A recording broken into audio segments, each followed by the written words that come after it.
Broderick, Mayor of Anderson, and I am standing here with Rusty Poore, who is the manager at CenterPoint here in Anderson. Covers a lot larger area than that, but we're here today to talk some serious business.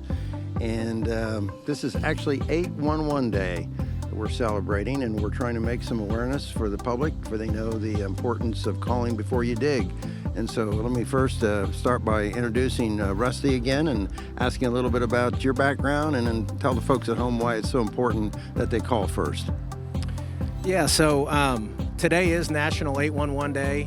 We're trying to promote the message of safe digging. So no job big or small. If you're a homeowner planting a tree in your yard, or if you're a professional excavator doing a large project, it's important to make sure that you notify 811 before any excavation happens. We have a lot of infrastructure underneath the ground. You don't see it, but it's there, and it serves your home, serves your businesses, and there's none more important than gas, natural gas. And of course, it's very dangerous, and so it's very important that you call first, because you certainly don't want to hit those lines. Absolutely. And at CenterPoint, everyone from our field employees to our management teams, we're all champions for damage prevention every day. We want to make sure that everybody knows that CenterPoint is your partner in damage prevention and safe digging. So if you're a professional excavator and you need training for safe dig, we do that for free.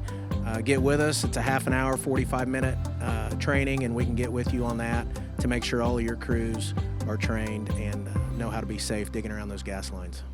We also want to remind everybody that natural gas, of course, doesn't actually have a smell, but they add chemical to it to give it a smell in order that you know. So if you ever smell gas, you want to make sure that you call right away to your gas company.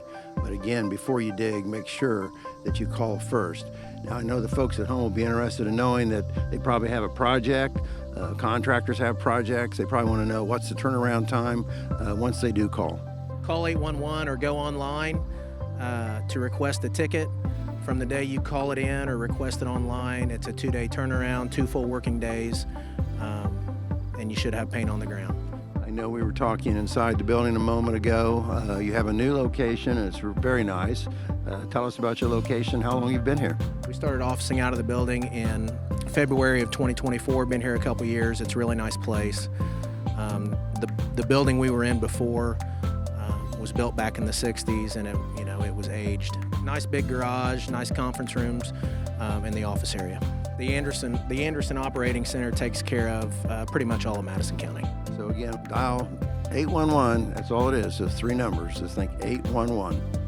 Absolutely. It's the first step in safe digging.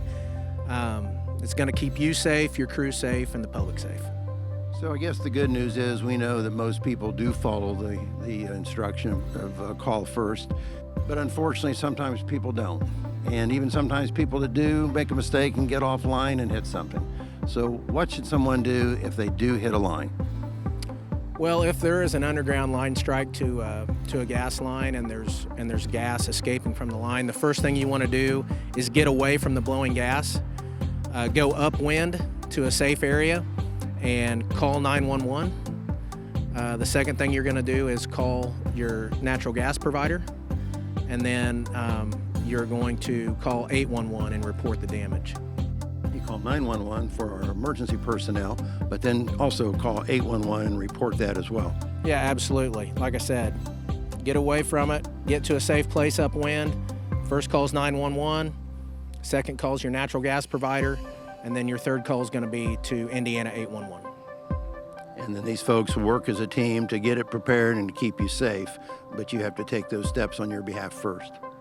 Yes, and when it does happen, we work a coordinated response with the emergency responders to try to make it safe as soon as possible. And we did talk earlier, I should also ask, again, it's 2 working days from when you call 811 for them to have the opportunity to go out and make the locates properly. But then once they're made, then you can go ahead and start your work. And what's the time frame they have in which to start that work and complete it?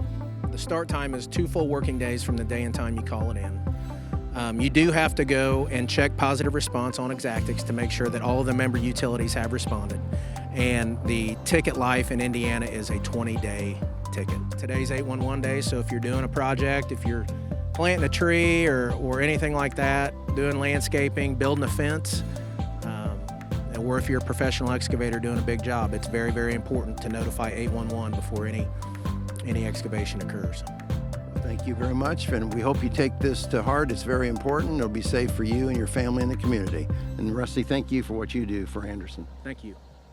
Well, we're out at CenterPoint Energy here at the local office in Anderson, Indiana, continuing to celebrate 811 Day, and I have several fellows with me here that know an awful lot about this. So first off, I'd like to talk to the gentleman to my left, who's Deputy Mayor, also Chairman of the Board of Works, David Ikes. David, we obviously do a lot of projects in the city of Anderson, and I know it's important that we obviously follow the rules with respect. Might talk a little bit about the different agencies that we have in the city that utilize that service. We actually have the water department, we have light and power, we have wastewater, sewer, water pollution control, street department, sign shop. And we're talking with Rusty Poore earlier, who's the manager out here at CenterPoint, was talking about how it's important everybody calls at least 24 hours or 48 hours before they want to even think about doing anything, because it's going to take 48 hours turnaround time for them to do the markings. Yes, it's imperative that we do that. It protects everybody's infrastructures below the ground. And of course, even though we do it as a community, as a municipality, there's obviously a lot of contractors out there that do work every day on their own. There's just homeowners themselves that are doing work, and so it's important that they also follow these rules. Yes, plain and simple, it's the law. Neil McKee. Neil is our director of our water department, and Neil does a great job. And right now they're in the process of doing some major construction. You probably have seen a lot of it anywhere running off of Rabel Road right now in Cross Street area, all the way to the water plant out on 300. But we're also going to be taking that all the way out to the Blue Water plant out on Cross Street. So there's a lot of digging going on, but that's not all the digging we do. Tell us about what goes on with our water department. So we utilize 811 every day. We average about 104 main breaks a year and 250 service line leaks a year. So we're in a unique situation. We're kind of like CenterPoint, where we're an operator and we're also a contractor, because we dig to fix our own utilities, but we also have underground facilities. So it's important that we utilize 811 the way it's supposed to be done.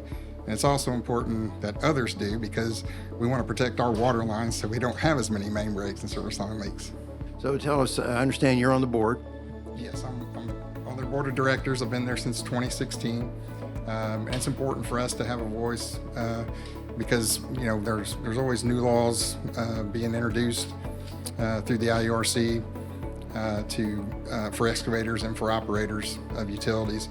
And so for us, especially for Anderson, it's good that we have someone on that board to have a voice for our utility.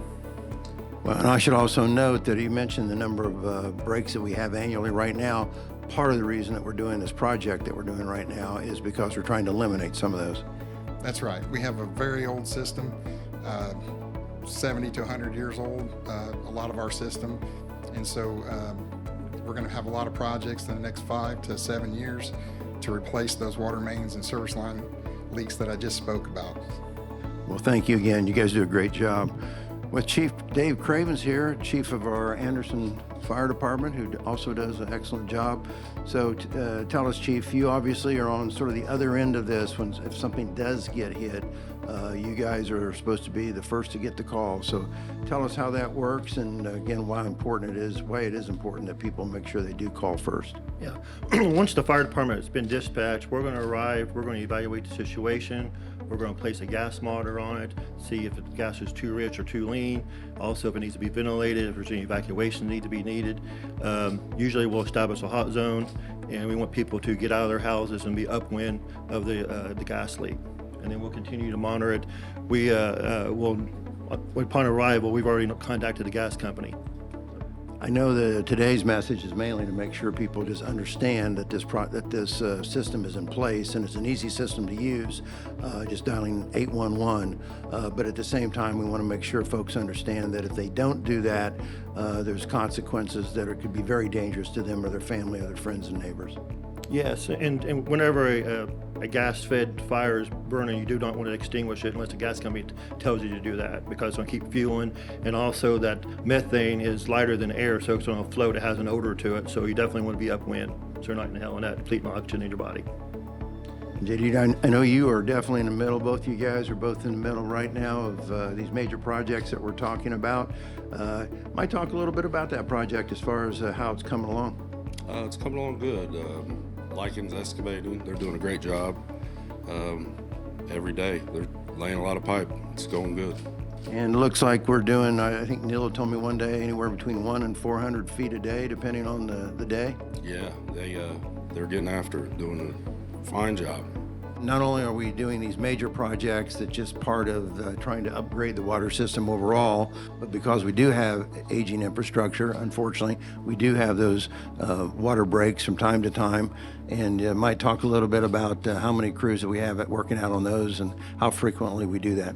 We've usually got roughly 3 to 4 crews running depending on what's going on during the day. Those guys are out doing service leaks, water taps daily, anywhere between 2 to 3 to 4 crew depending on the day. I just can't emphasize enough to the folks back home how hard these guys work. We have several departments, but water departments out there every day, not only trying to improve quality and quantity of water, but to make sure that everything's working well. And you guys do work hard and do a great job, and we certainly appreciate it, are mindful of it. We also, as David said, have numerous other departments that do diggings and work collaboratively with the folks here at CenterPoint to make sure, and the folks with 811 to make sure that we don't cross lines together, so to speak, and that we help support each other. And really, it's all a lot of different groups working together as one main team to support our communities. So thank you for watching, and thank you guys for everything that you do. We appreciate it very much.